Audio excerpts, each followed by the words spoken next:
All right, everybody, welcome back to Black Magic TV.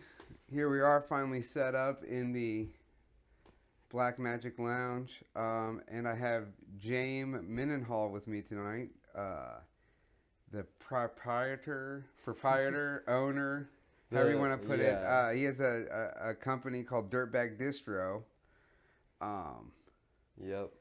That's, Jame, thanks for coming over. Of course, glad I could be here. That's super stoked. Let's start with a little. We'll get into Dirtbag in a minute, but what part of town? Where'd you grow up at? So I actually grew up like 20, 30 minutes south of KC, closer to like Raymore, Peculiar, a little bit more rural, but not quite enough. I'm familiar. Yeah. I have a good friend Harold that I interviewed on the channel. He lives in Belton. He owns a tattoo shop out there. So you know exactly what it's like, and Peculiar is a little bit more like rural than that, yes, but definitely more like suburbs. And then just moved around from like house to house every like 2 years in between like Lee Summit, Grandview, Raymore, Belton, Peculiar, kind of all over. But then I had moved out to KC when I was, I want to say 19. Okay. 19 sounds about right. Got old enough to leave the roost and came to the city. Yeah, well, I've had my own place in Belton for a little bit just because we found a trailer park that I could afford. Right. and a trailer home, no one's going to complain about, like, playing music loud or anything like that. So I think I might even know the exact trailer park. What's it called? Springdale? Was it right there off the old Main Street? Yeah. Yep. That's right by Harold's shop, actually. Yeah, I lived over there and sucked, but I got real tired of it, and then I found like just like kind of like the underground like DIY scene with like punk and stuff, and started going to shows, and I was like, okay, I want to be out here. I don't want to live in this stupid town anymore. I know it's only like 20 minutes apart, but it's like hell and heaven, the differences, I guess. But yeah, it's a different vibe. I wouldn't call it hell. It's just a different vibe. Yeah, I just was trying to get like the contrast there. Like one's way better for me, When did you find? Now, growing up, was music important? Oh yeah, it was like huge for me. Well, my first interest when I was a kid was I really wanted to like animate and like do like drawings and stuff. Okay. But my parents didn't have the money. I didn't have the money to buy any of that like fancy shit for animating. Like even like an iPad or those little tablets you can like draw on and stuff. So was like I don't know if this is really gonna work. Like comics kind of a dying medium. Right, in a way. In paper form. Yeah, in paper form at least. For sure. It's all like web comics and stuff now. Yeah. But I was like, it's not really going to work out. But my dad and my mom were always into very different types of music, but very, very, very into music. It was always huge in my family, was just getting into it. And so my dad, for Christmas one year, probably when I was like 8, like got a guitar, tried to learn it.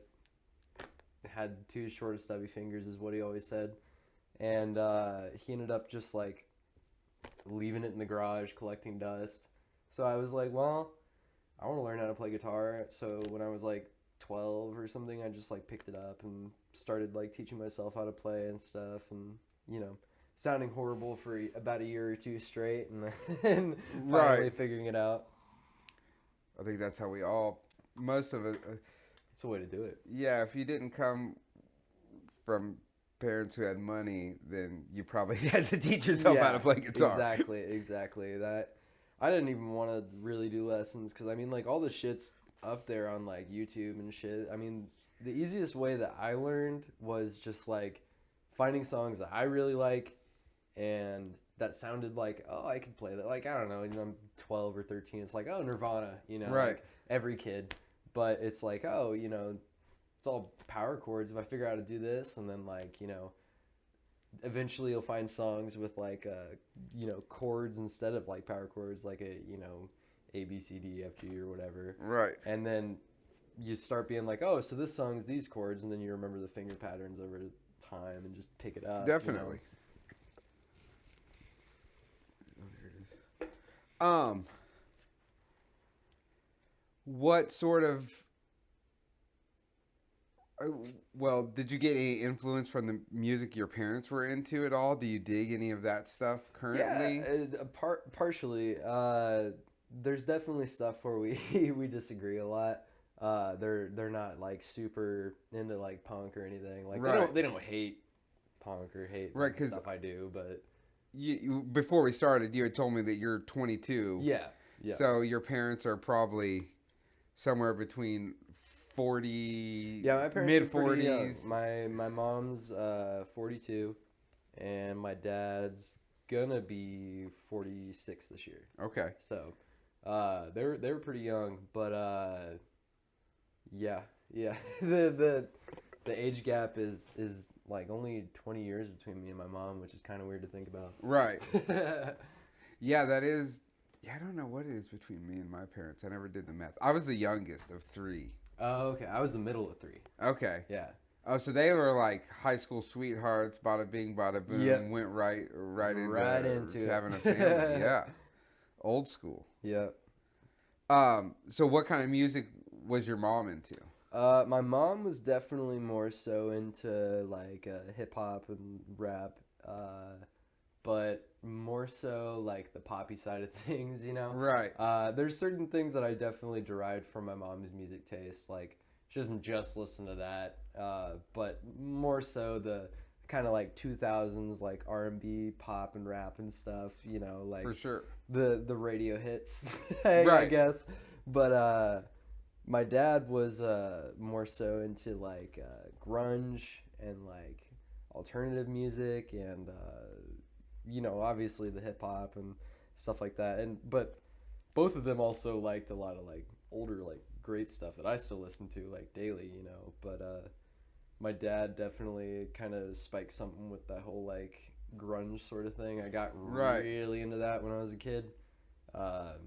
And that's how I found out about punk, actually. Right, Was, it like, led you into it. Kind of finding about grunge and being like, okay, you know, what inspired these bands? And you find out about like, you know, like the same bands everybody finds out about when they start getting into punk and hardcore. It's like, what, Black Flag, Misfits, Dead Kennedys, all that sort Yeah, of shit. Ramones, The Clash. And you start digging a little deeper and finding stuff, you know, but... Yeah, then you'll start research. You'll do what Conrad is like sort of engaged in right now, is where you go, okay, but what inspired these people? And then that's where you get to like, you sort of get to like early 70s rock, and then you go back from there and you realize like, oh, most of these people had another band in the 60s that was really wild. Exactly, yeah. It's all kind of just rooting back to like finding what made somebody want to do something like that, you know? And well, dude, like, the Ramones was like 77. Yeah. The Stooges were 67. 67, yeah. Yeah, they were playing in 67. Their album came out in 69. Yeah. And they were playing shows with the MC5. MC5 was crazy too. Yeah, for like that time. And there's other stuff, dude. Like when you get into like Screaming Jay Hawkins. Yeah. Right? Yeah. So like Screaming Jay Hawkins was around like the late 50s, right? Into the 60s. Yeah. So like here's this weirdo dude playing like this slow, dark blues and R&B music with a bone stuck between his thing. Yeah, I've like seen that guy.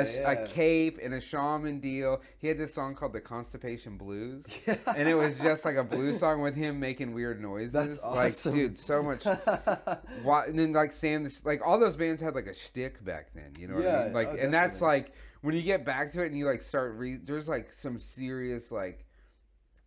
There's like a lot of these weird like garage rock singles from like the 60s. Yeah. And a lot of them were the Wrecking Crew, which was this like studio band. It was just the Wrecking Crew with whatever dude they had singing. Or like Lou Reed had recorded some songs under a different name. But like you get into some of that and there's this band called The Miles End, and they have a couple 45s that are like super rock and roll. And this is 66, you know, 66, 67. Yeah. And there's this band, Nobody's Children. They're Barbarians. There's this band that had like a one-armed drummer.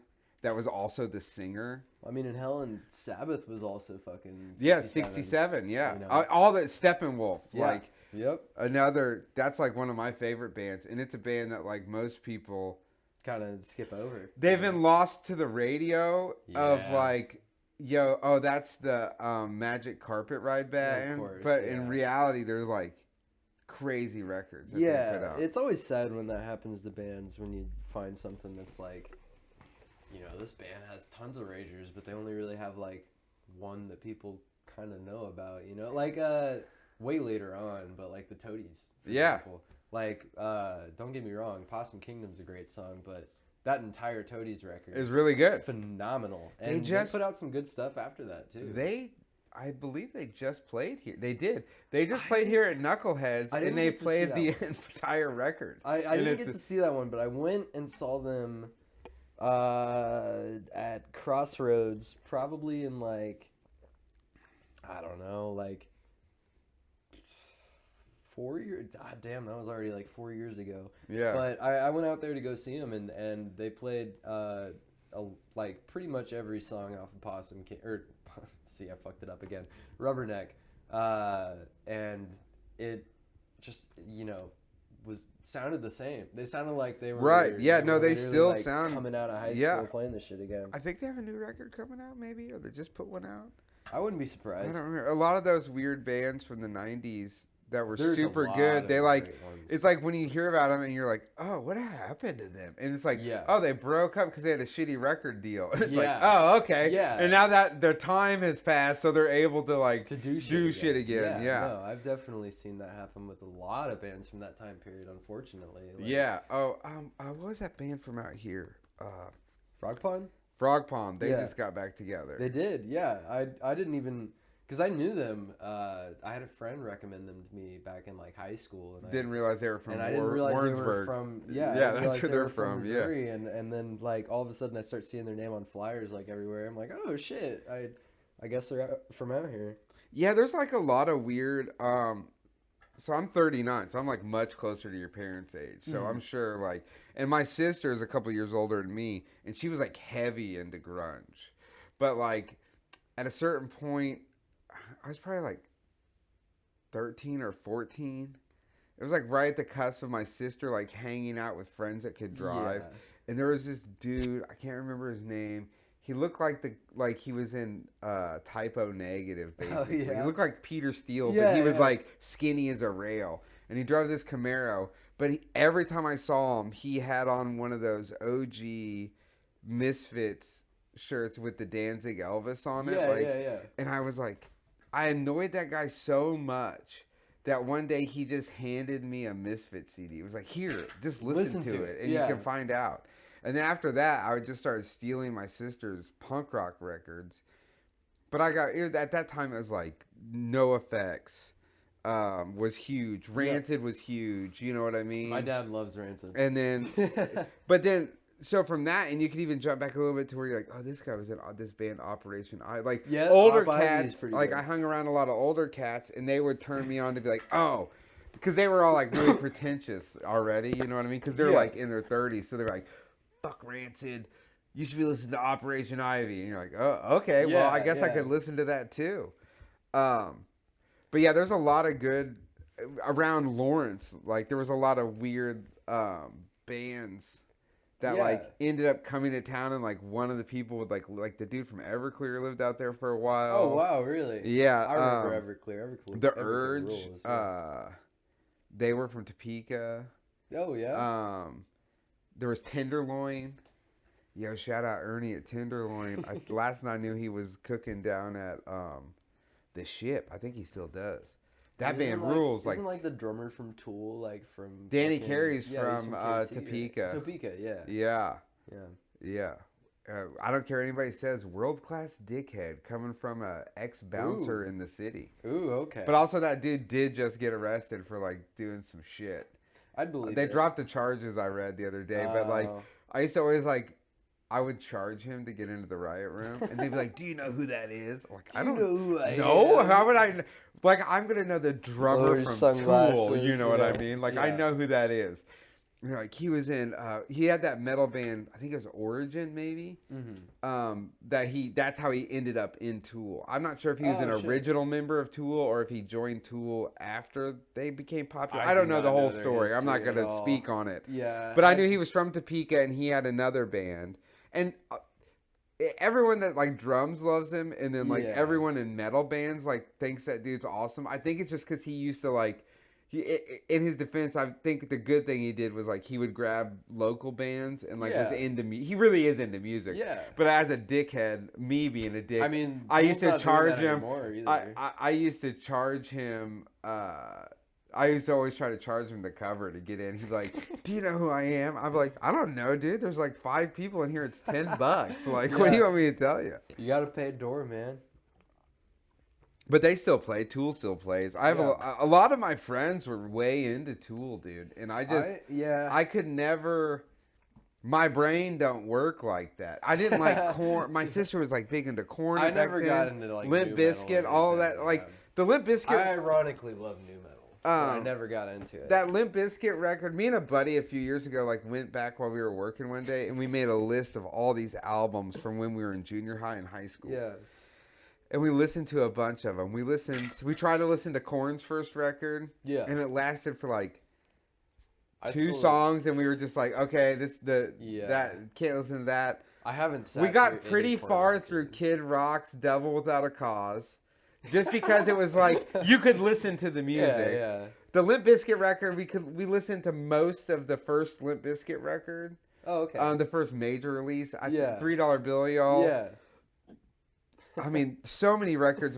I can't remember the rest of them. Rules. I remember the only one that we could listen to all the way was ICP's "The Great Malenko." Really? Yeah, and it was just like. I had a friend who was super into ICP. Oh, I grew up in Bonner Springs, okay. so the west side of Wyandotte County, and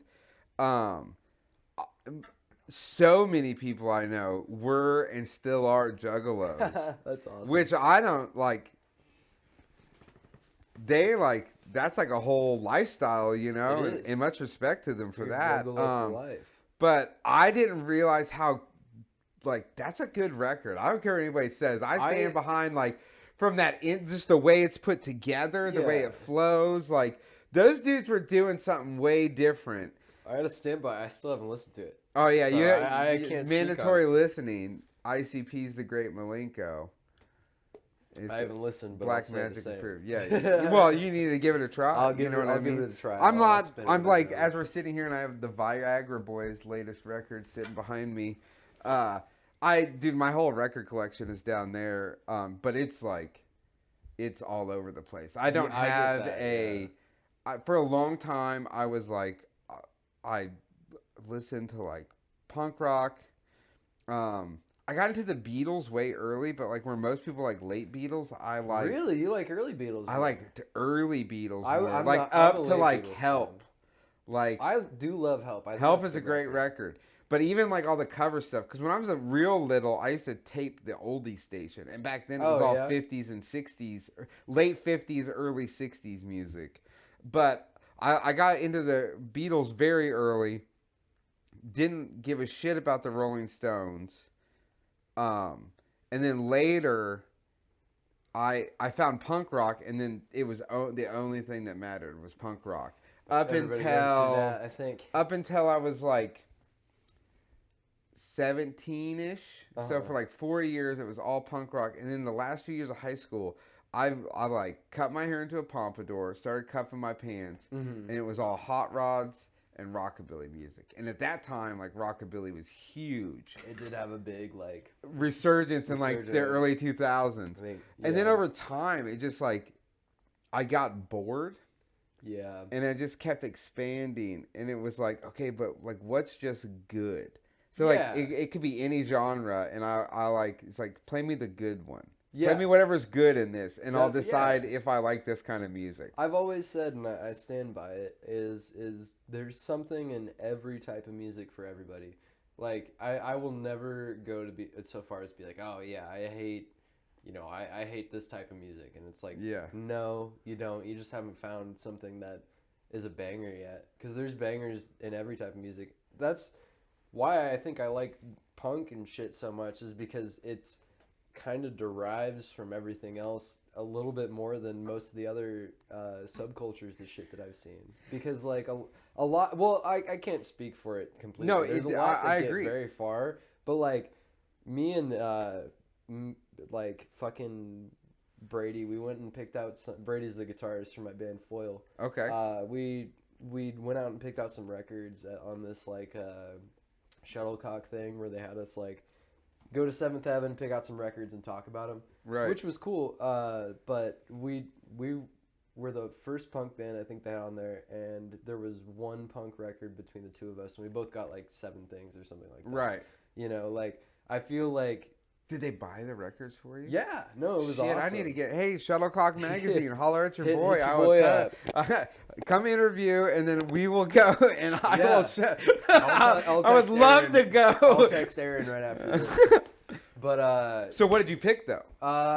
Actually, what don't tell them. Is it in the magazine or is it on their website? It's on the video. Okay, on well, YouTube. go check out Shuttlecock Go watch Magazine, it. and you can see the You can Foil hear me episode. talk about Bob Dylan and stuff. Oh yeah, Dylan. Tell me about Foil, because that's your band. Yeah, and I knew that. So I'm in 3 bands. Foil's the one that I front, and it's been a ton of fun. It's the first band I've ever toured with. Okay. We went on tour back in November, and it started out. I started Foil in, I think, April 2020, because I was in a band that we sucked and it fell apart. I love the people from that band still, but you know, we were just kids playing music and shit, and then Figuring it out for the first time. Yeah, exactly. And yeah.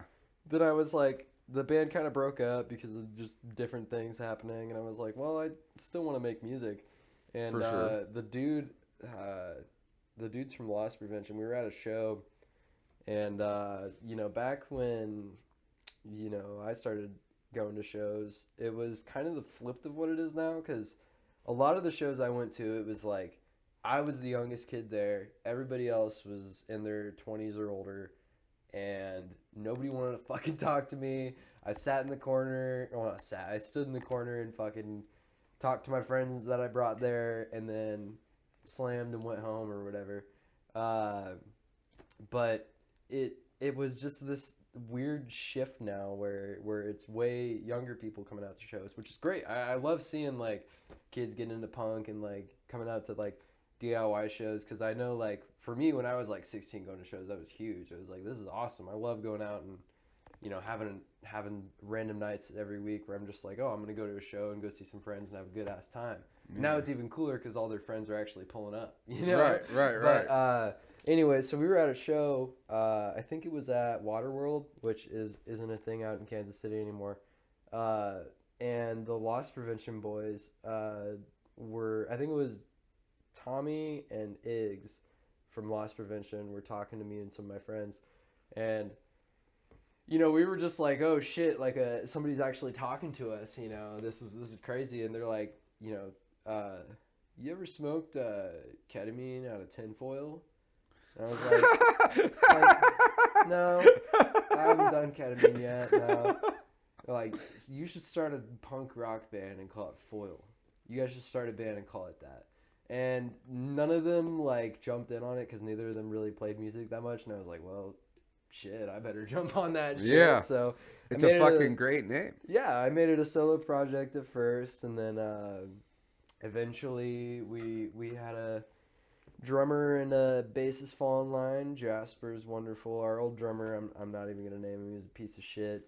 We had to drop him off because he was making some not cool choices. I'll just leave it at that. It happens. Unfortunately, it does. We've all made not cool choices at some point. So maybe he learned it as a lesson. All I can hope is that he took it as a lesson and is becoming a better person. Right. That's the least I can hope for that dude. But I'm not really talking to him anymore. He just kind of did some kind of like unforgivable stuff. I'm not really gonna get into. Yeah, no, I totally get it. Then my friend Brady, who I'd been talking to since I started my distro, actually, he was on the first tape that I ever dropped. It was like a comp tape that I dropped back on Halloween like 2020, and he ended up like coming out to KC because he lived in Southwest Kansas forever, and he's like, "Yo, I'm finally coming out to KC." I'm like, "Fuck yeah, dude! I can't wait to hang out with you." And we hung out, we hit it off instantly, and he was like, "Well," I asked him because we had a show coming up for my birthday, and we were like, "Hey man, like we really want a guitarist for Foil," because I was playing guitar and singing at that point. And for a lot of punk stuff, like there's bands that can pull that off. Like Tupperware is a good example. They really pull that off and are able to have like a singer who plays guitar who's good at both and can still get a crowd moving, you know. But for me, if I'm playing guitar and I'm singing, I'm limiting my performance on both because I have to either A, focus on my guitar, or B, focus on my vocals. So it would throw me off all the time. I'd fuck up and like just the energy was still there. People were still dancing and shit, but it wasn't really as like where I wanted it to be. And Brady fucking like took Foil by the balls and like fucking like twisted it. You know what I mean? Like made it amazing. Like immediately he started adding all these like guitar fills and shit, making shit sound fucking spicy. Learned all the songs in 2 weeks and played our first show and killed it. And now he's obviously a permanent addition. And he's a wonderful dude. Brady's one of my... Shout out to Brady. He's one of my best friends. And shout out to Jasper, too, for fucking being in the band. But also, shout out to our new drummer, Isaac, who's fucking killing it. We picked him up because, like, we had this tour planned for November all the way from, like, probably, like, February or March. And... you know, then the shit kind of happened where we had to kick out our drummer. I say had to, but we kind of chose to. We didn't really want to be around that. But we kicked out our drummer a couple months before tour, and we're like, fuck, dude, like, I don't want to have to cancel this tour. Like, we really got to get this shit going again. And finally, Fifi, who is Jasper's girlfriend, was like, hey, I know this dude named Isaac, and he's been playing drums for a bit, and I know he's been looking for a band to play with and shit. And I was like, okay. And had him over, and he fucking killed it immediately. I just sent him the live tape. Yeah, I just sent him the live tape. I was like, try this. Don't take it as, like, instruction. Take it as, like, a guideline, maybe. And kind of fuck around, do your own shit with it. But here are the songs, you know. And he just took it and ran with it, and... He's great. Shout out to Isaac too, you know, like saved our tour, and we bonded like hella over tour because we were just being devious little shits the whole time. Yeah, and as one would do. It's been a shit ton of fun though. Foil's great. And what's your other two bands? So my other two bands, I'm in a band called Saren Reaper, who punk band. It's kind of like metal punk. Okay, cool. It's kind of like a weird mixture of like black metal, hardcore punk, like DB, like Crush shit, and like sludgy shit sometimes. Yeah. But the thing is, that's funny about Saren Reaper is I never really got into like black metal or anything like that. Yeah. It's never really been for me. I've dipped into like, you know, some of the early bands like Bathory and shit, and like Venom obviously. But like other than that, just not really a genre for me. You know? I'm the same way. But the thing is that I love about Saren Reaper is that we're able to take both sides, because like it's a weird dynamic where like half the band's a little bit more metal influenced and half the band's a little bit more punk influenced. Okay. And so we try to please each other all the time. Right. And make shit that just is a banger, you know. And a lot of our shit's more punk. Like, I guess the way that Sorry State Records put it, they put it perfectly, is like we dabble with black metal without being necessarily like cult, you know, like being all like I don't know if you know much about like, it's spelled like KVLT. I don't even know much about it myself, but it's this black metal thing where it's like what it basically means is that you're true to the essence of metal. You're true to the essence of black metal, you know, and it's like, okay, that's stupid. So they said without being necessarily cult, we're still technically a punk band. Right. Which I completely stand by. I think if I had to call it, we just play rock and roll. Yeah. But, we started back in, I want to say 2020 is when we dropped our demo, but I think we were recording since like wait, no. We dropped our demo 2021. We were jamming since 2020. Okay. My bad. That's it. And the last band is? And the last band's Bobcat. Really quick, I was going to say about Siren Reaper before I jump to Bobcat. We just recorded our first full-length record. Okay. We're going to try and see what's going to happen when we drop it, but it's all fully done. Lance recorded it. Shout out to Lance. He's a great fucking dude. Lance, total sham. Total sham, you know. And we just recorded our full-length. Super stoked to put it out.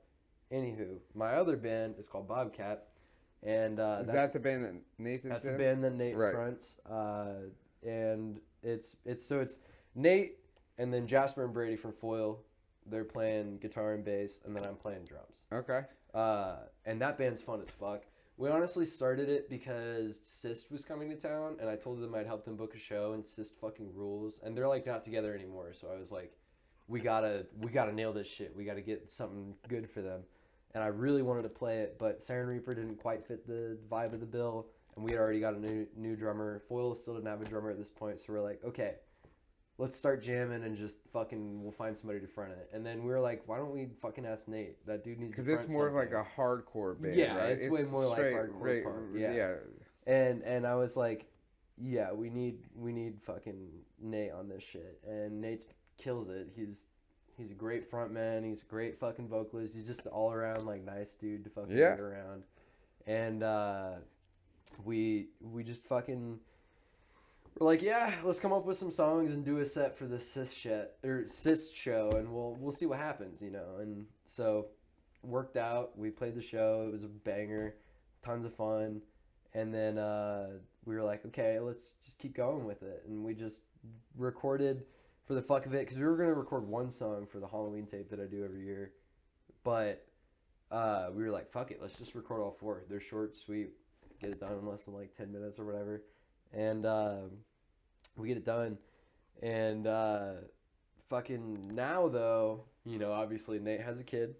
Right. I told him before he had his kid, I was like, dude, you have no idea the amount of responsibility entering your life right now, and nor do I.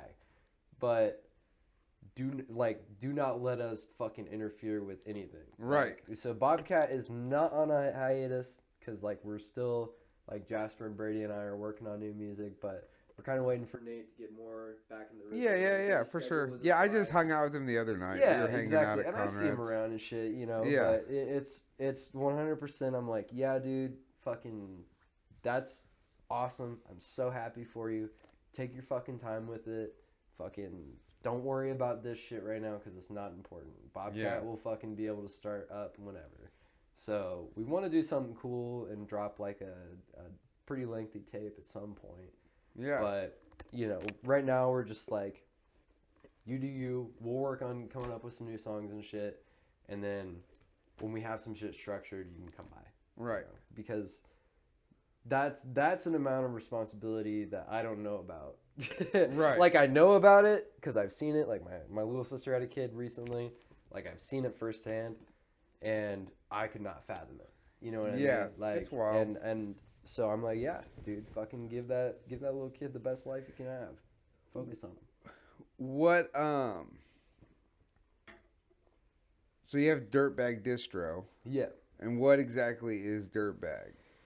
Dirtbag Distro was something I decided to start in October 2020 because I figured out how to dub tapes. Okay. And I was like, you know what? Why don't I just start fucking selling tapes? There's not a lot of people doing that around here. At the time, there was one other distro I knew about called Waste Your Potential, which was ran by my fucking great friend Jake, who moved out to Texas, and he's not around KC anymore. At least I think that's what happened to him. And, you know, Jake was a fucking phenomenal artist. He was a fucking just great dude to be around. Like, for being, as I said, you know, when I was a kid and going to shows, fucking nobody wanted to talk to you. Jake was, like, one of the first people I really, like, had a conversation with, besides, like, Lance, you know, who I was just like, yeah, this dude's fucking cool. And I'm, like, really glad that I know him.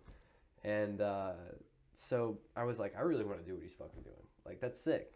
So I was like, fuck it, I'll just start a fucking tape distro and just do some things. And so I think like started in October, and up until December I released like so I figured like the best way to like start this off would be like, you know, let's do a comp tape. Get a bunch of different artists and friends in that I've talked to online and shit, and kind of, so then you have all these different groups kind of being like, oh, new distro, you know, that sort of shit. Because they all care about the bands that are on it. And so eventually it just turned into a way bigger thing now, which is great. I'm super fucking happy with it. It's still a one-man thing. I get help from people sometimes. Like, sometimes my partner Ash will be like cutting J cards, or like, you know, helping me fold shit and writing on shit whenever I'm like dubbing tapes and doing all this shit. So I can't completely say it's a one-man thing, but yeah, I just was like, fuck, I really want to do what well, I guess it was Waste Your Potential and Lumpy Records, which is from St. Louis. Were just two big labels I got into that I was like, fuck, I want to do what they're doing. Like, why the hell can't I? Like, what's the difference? They're all one-man things. Like, so just figured out where I could like buy blank tapes and shit, and yeah, just figured out the whole deal. I started out like the first Halloween tape was pressed on like Walmart tapes that I bought, like random C60 tapes and shit, like C90 or whatever, and just fucking was like, okay, and, like the first drop had like first two drops I drew all the covers for, because I didn't even know where to get shit printed at yet, and then I was like, oh shit, I can just go to Office Max and print shit really cheap and use their cutters and make shit all nice and neat or whatever. So eventually it's like, it's fun. My favorite thing to look at so far is like the difference between each like Halloween tape throughout each year, because I'm like learning more shit. You see it on the quality. Same thing with my videos, right? Like the first one, I look back and I'm like, what the hell? And now each time slowly, I try each time to like up my game somehow. Yeah, exactly. You know what I mean? Exactly. And that's exactly what running a distro is. It's just kind of learning shit, figuring out what works for you, and what makes the best quality of shit you can do. Yeah. And for me, it's tape, so it's like, what do I do? Like, duplicators, I run off 2 duplicators. I just got my second one like a week ago, and fucking, I've just thrifted them. Yeah. Like, that's just how... You can find like a duplicator for like less than like $20. Like, the last one I got was $7. Right. But you can find a duplicator almost anywhere at any thrift shop for like really cheap. So that's just how I started it. Was I bought one of those, I figured out how it works, and then did it. But originally I just had one tape recorder, and I just dubbed all that shit straight in, like, real time. So like dropping like a 30-minute comp sucked ass. Yeah. And how long are your tapes? Like, you're doing people's records for? I've been doing a lot of different things. I think the longest thing I've ever put out, really got to scratch my head for that one, but I think it's it was this noise split. Honestly, I wasn't really that hyped about, but this noise split that I dropped was like an hour long.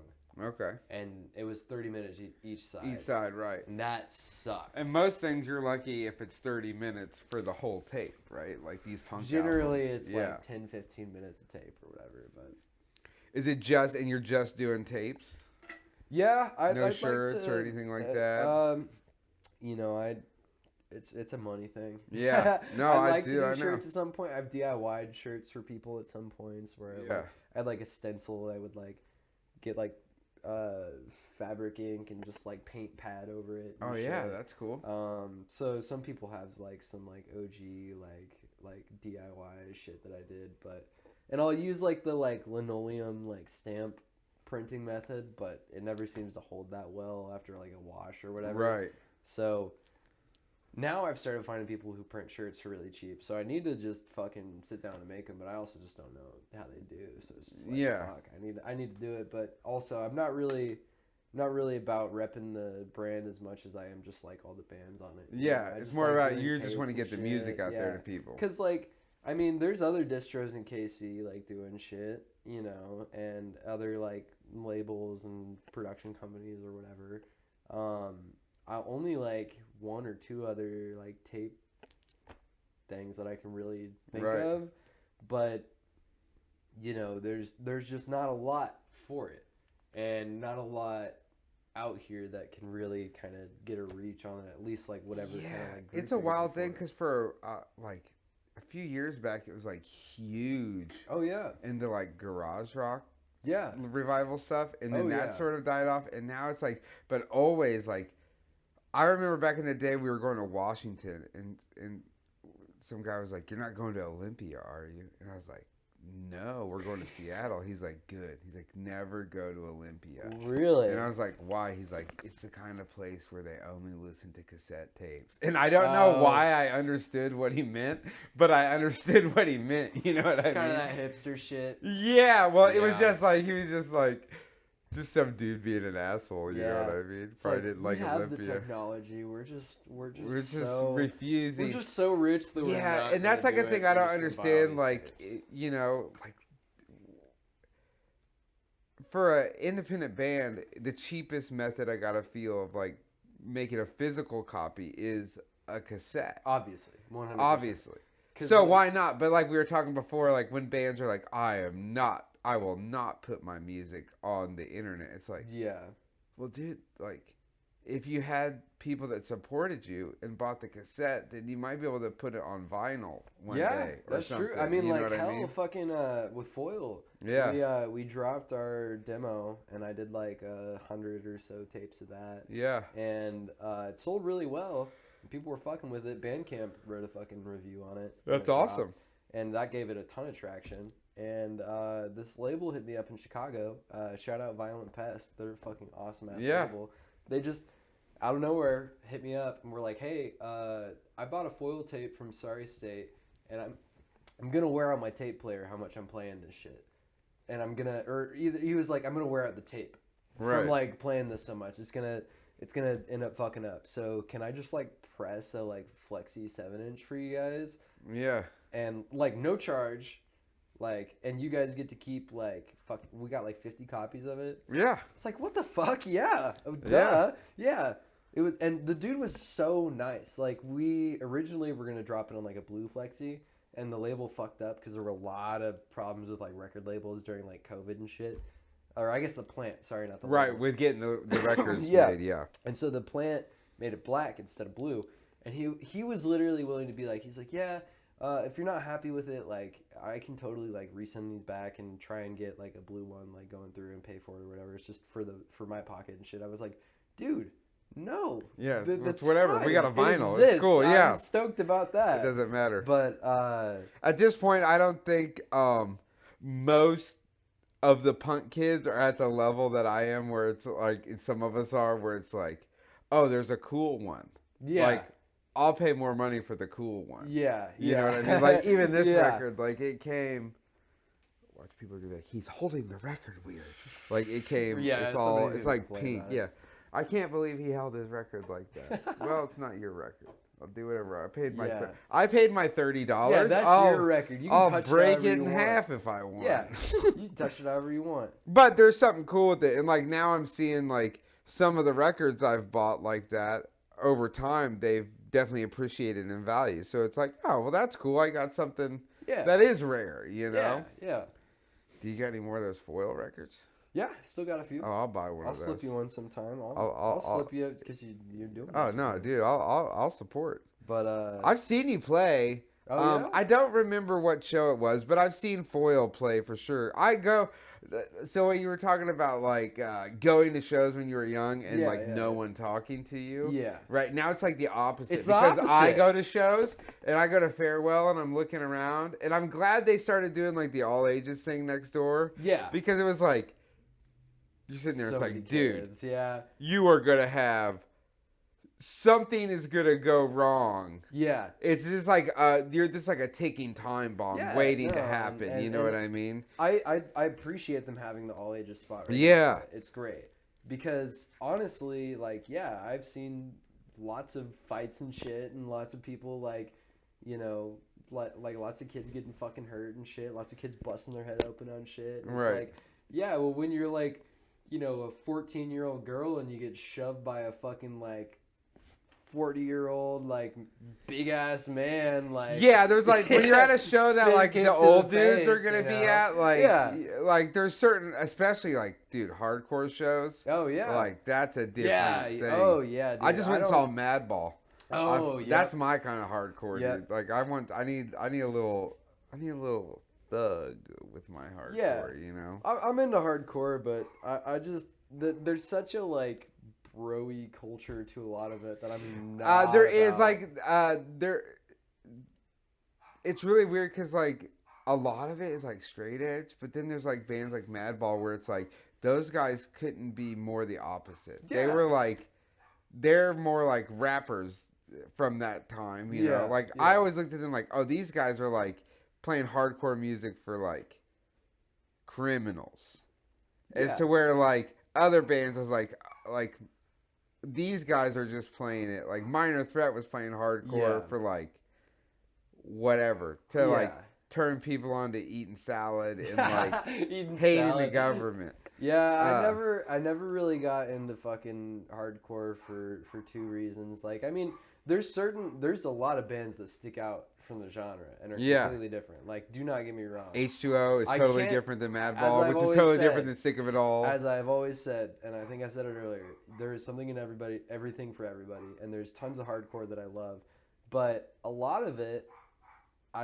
it's that culture I can't get behind. And it's the same thing with like straight edge culture. Like, I am all about like, if you don't want to do drugs, do it. Yeah. You don't want to fucking drink or smoke pot, fucking do it, dude. That's awesome. Good for you. Like, if you can get rid of that vice, do it. But the culture of it, I feel like, is very, first off, like, kind of toxically masculine. And on top of that, it's very like, I'm right and you're wrong. Right. You know, and you can't understand Right. that because you're on drugs and your mind's clouded and you're not a genius like me. Right. And that's disgusting to me.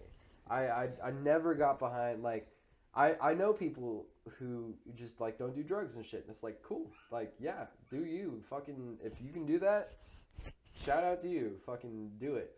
But the people I know that do it don't fucking rub it in my face and act like I'm a piece of shit because I Right. smoke weed. Right. Know? Like, or it's just this culture I never really kind of understood because it's just such a, I mean, hell, even back to Minor Threat, a lot of those lyrics are kind of, I love Minor Threat, don't get me wrong. But a lot of those lyrics, it's like kind of like just talking shit on people who do drugs and shit. Yeah, and yeah. It's like, I get it. Like, you're mad and you don't want to do drugs and you kind of want to set a good example and have other people not do that. That's cool. But it comes to a certain point where if you're acting like you're better than fucking everybody else, I'm not going to fuck with you. Right. And I fuck with tons of straight edge people. I know Yeah. lots of people who are or were straight edge that are really cool.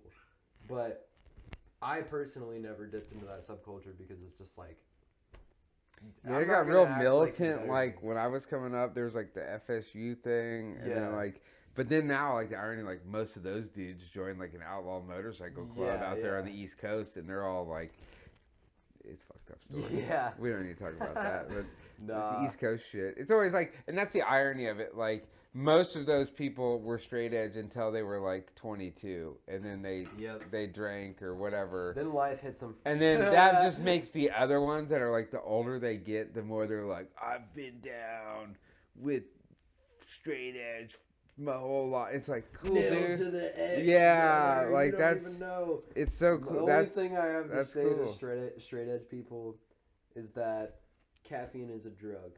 oh yeah. You're doing drugs Well, every day, everybody dude. does something, man. But also like, it does, I don't care. I don't Like, care what you. Oh, that's shit, great. I knocked off my mic. oh, you're all good. I don't care what you do. Yeah, that's good. Like If you you don't want need to to do drugs, if you want to not do drugs, do it. Dude, I can fuck with Just anyone, don't think right? you're better Like, than anybody else if you do or don't do drugs. I'll you know? fuck with anyone. I don't care what you're into, Yeah. who you are, what you've done, as long as you don't like. They try to impose they're like militant about it. Like if you're Yeah. militant about your ideology, That's the word I was Then looking it's for. like- yeah. It doesn't matter what it is. Whether it's you like... could be militant about being if you're a like hippie, being a a super punk, whatever. radical leftist, a radical right-wing person, Yeah. a punk, a hippie, or whatever, if you're like malicious and militant and every time I talk to you, you're telling me how I'm wrong, then I just am like, looking... I'm not gonna fucking listen I don't need to listen to it. I don't need to be around that. I still like... I've had like a weird like view of like the world, because I always tell people like there's right that you think is like agreed upon in society, and then that sort of idea is like fading quickly. And then we live in this world now where I feel like a lot of people are just obsessed with being right. Oh yeah. And it's like you can't be wrong. You can't be wrong. In the modern wrong. world, you can't be wrong. But also like, what is right? Exactly. Who decides that?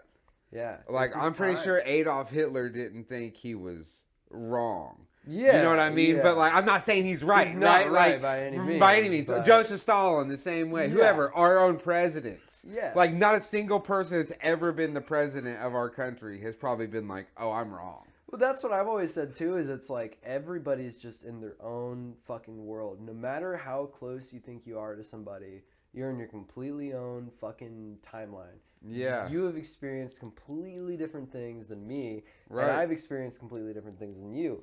And every fucking person you meet is the exact same fucking way, you know? So that's something I always try to take into account and be like, okay, I'm like, this is why you're this way, and we grew up completely differently, and we're both our own person because of this, you know? Yeah. And that's something I think that a lot of people forget about, and people are like, oh, you know, like, I know this is wrong, so, you know, you're an idiot. And it's like, well, no, I'm not an idiot. I just grew up completely different than you. Yeah, I just have a different experience of life. Experiences. And if people would be a little more... There's people who would think I'm stupid for fucking, like, dissing on straight edge like that. But there's also people that would be like, this guy makes fucking cassette tapes? Yeah. You know what I mean? Exactly. But it's just, it's all cultural based. Yeah. Like, that's what people don't understand. Like, it's...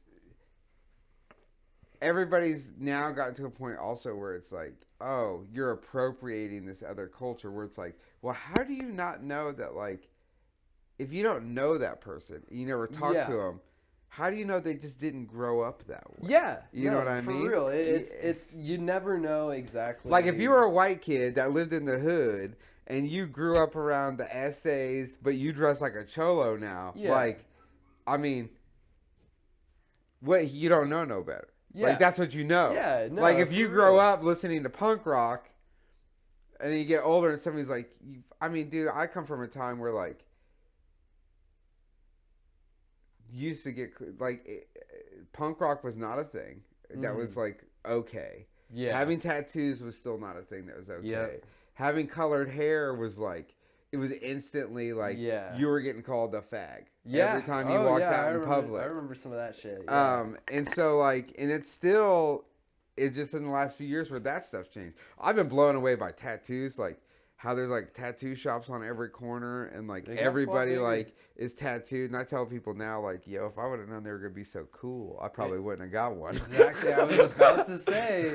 And I think there's a lot of people that are like that now. They're like, everybody is fucking, it's, like, not a weird thing. It's a little bit more taboo to not have tattoos. It is, yeah, it's like the opposite. Because I've got 3 tattoos. Yeah. Oh, dude, I have my whole, like, I'm by no means covered, but my arms are covered. I have a whole back piece. I definitely want to get a lot more. Yeah. But that's just where I'm at right now. I think that's an artistic person type deal too. Like, if you play music, I think, and it sort of leads into, like, the car stuff, right? And you probably, I don't, like, are you into cars and shit at all? Very little. Very little. As you grow older, that will probably change. Definitely. Because rock and roll, punk rock, art, and, like, customizing vehicles, whether it be a motorcycle, your own fucking thing, it's just a way that, like, and I'm the same way, like, about cars. Like, a few years ago went to this car show with some guys, and they're all into, like, old customs and hot rods, right? Like, that's their whole jive. They have a car club, and we're walking around, and we weren't there for 5 minutes, and it's look at this piece of shit. Oh, because it's like a kind of a car show. It's like Yeah. it's like a meetup where it's just like, hey, you got a cool car, whatever it is, come on down. Yeah. But immediately it was, look at this piece of shit. Oh, this thing, that thing. And I just looked at one of them. I was like, hey, man, I mean, do you even like cars? Like, is there a single, can you even find, how about we talk about the car you like instead of you literally going car to car and shitting on some dude's, like, art? Like, you don't have to dig it or get it. Like, it's cool. You don't get why this guy customized his Honda and made a drift car. Like, that's cool. You don't have to get it. He probably doesn't understand why you drive some ragged ass old 60s car that doesn't even have it has holes in the floorboard, you know. It's just a completely different person to person. It's all art when it comes. But it's what I love about cars, man. It's because like everybody is into, even if you don't know it yet. Like you have a car that you're like.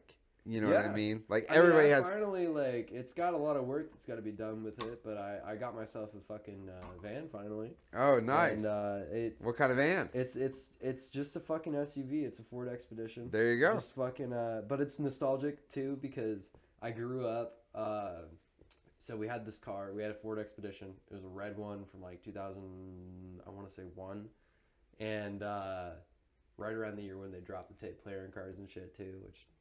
Man, but we had that, and then my older sister had it for like it sat in the garage for like 4 years. Right. And then my older sister had it, and then I had it, and then the fucking like transmission dropped is fucking done for. And you know, years later, I've been through like a Honda and a Dodge Charger, and then I small cars are nice. I'm just not really about it. Yeah. But. You know, I fucking find a cheap ass Ford Expedition. It needs a little bit of work, but it's a 2000 Ford Expedition with a fucking tape player. Again, I'm so stoked. Yeah, there you go. You got a tape player. Yeah, that's all. I have not even bought a fucking Bluetooth or aux for that car yet. I've just been fucking shuffling tapes in and out of there because that's your jam. Until I need one, I'll get one. Yeah, like, that's where I'm at. Like as soon as like maybe you know if I take it on a road trip or something one day, I'll be like, yeah, I want to get a Bluetooth so I can listen to like a playlist or something. For sure. You know, I was like, yeah, this is great. And see, what's crazy is like you're stoked on that, right? Yeah, and like there's some cats that see this and they'll be like, they don't really stop and think that like. I've heard it can depreciate. Yeah, James only 22, right? So like, value of things doesn't matter when it comes to vehicles. I watch people spend hundreds. I work at a street rod shop. Oh yeah. And so like I watch people spend stupid money on cars that they'll never like. Cars are the thing people dump money into. It's just a thing you do if you love it, right? Like it's just your hobby. Yeah. And when you have a hobby, you don't think about how much it costs or what you're doing. You just do it, right? You just want to do it. But there'll be people that watch this and go, I can't like a fucking Expedition, but. For someone your age, like coming up, that was like that truck specifically at that time was like a hot thing, especially in like rap music, and it was like a symbol of like, yo, I don't have an Explorer, bitch. I got an Expedition. I got an Expedition. No shit. Yeah. Yeah. No, I love the car. It's super nostalgic, as I said, because I had one when I was younger, like back when I was first driving when I was 16. Yeah. And since I started driving in big cars, just always kind of had a thing for it. Yeah. So, like, having a fucking van again, first off, I can fucking play a show out here and fucking fit the entire band and all of our gear in my car. Right. You know what I mean? Like, for sure. Everything can fit, and it's great. I'm super happy with it. I mean, obviously, as you can tell. And the van out front. I'm a van guy. I have 3 vans. Yeah. I have that van. That's my Safari, which is my daily ride. And I just got it in the last year. I just sold. I had an Econoline. Like a same year as, it was a 03. So same year area as your Expedition. But I traded it for a 78 Dodge van. Ooh. And then I have a 75 Chevy van that I've been building. So I'm a van guy. Like, that's my thing. And there's a lot of people that are like, I don't get it. And I've had choppers and motorcycles, and I love motorcycles, but my back is screwed up, and it's like, I love riding a motorcycle, but I love driving those old vans more. So that's become my that's like this year I've decided like, okay, I am gonna stop focusing on everyone else. Yeah. And like get so Get I've your been fucking started ride building figured out. yeah. I'm gonna get my vans all together really crispy because there's things I want to go to that I've had to miss. But yeah, man, and same thing. Like you'll do little stuff to your expedition to like make it cooler. Yeah. And in your case, it might be like building it out to be more of a band rig than anything else. And then one day you might step it up and be like, okay, we need a van now. Yeah. Dude. I want to get like a nice van or something. Yeah. I hate to do this. I really gotta piss. Oh no, well let's round it up real quick. Two beers hit me like a fucking truck. Yeah. I'll link James' stuff in the description of the video, and they can get your tapes through dirtbagdistro.bandcamp.com. There you go. You can order the tapes from him directly. And then I'll link his Instagram and his bands. I'll put his band stuff in the bio. Dude, thank you. Thanks for having me. No, thank you. It was awesome. Like off a whim from Conrad, to be like, hey, I think you'll like this dude, and you guys have a lot to talk about. Shout out Conrad for getting us hooked up. Conrad, hell, like, subscribe. You better. And we'll see you guys next time.